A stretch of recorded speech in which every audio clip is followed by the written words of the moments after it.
Elroy Krull was a desperate man.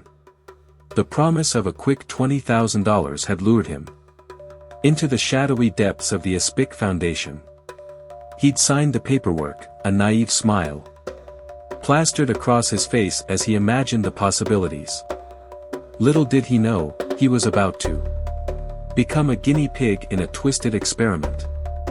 The Foundation's underground lab was a labyrinth of sterile corridors and dimly lit chambers, each housing a grotesque creature. It was a prison of the monstrous, a menagerie of the macabre. Dr. David Aspic, the mastermind behind this macabre collection, was a man with a god complex, convinced he could reshape the world in his own image. Elroy was led to a small, sterile room. As he sat filling out more paperwork, he was given a seemingly ordinary pen. Unbeknownst to him, the pen concealed a tiny needle, a silent assassin that injected a potent cocktail of chemicals into his bloodstream. A strange sensation washed over Elroy, a tingling that spread throughout his body. He felt his mind fogging, his senses dulling. Before he could react, he collapsed, his consciousness plunging into darkness. In the hours that followed, Elroy's body underwent a horrifying transformation.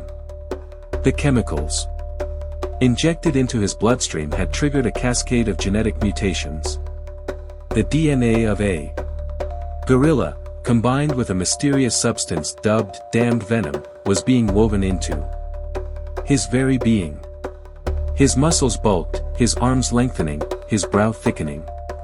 His once human features were morphing into something primal, something monstrous.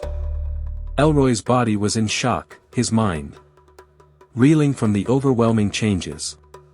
When Elroy finally regained consciousness, he found himself trapped in a reinforced glass cage. Panic surged through him as he realized the extent of his transformation. His reflection in the glass was a grotesque caricature of his former self, a hulking beast with glowing red eyes and a primal rage simmering beneath the surface.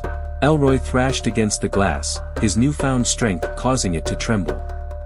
He roared in frustration, his voice a guttural growl that echoed through the lab.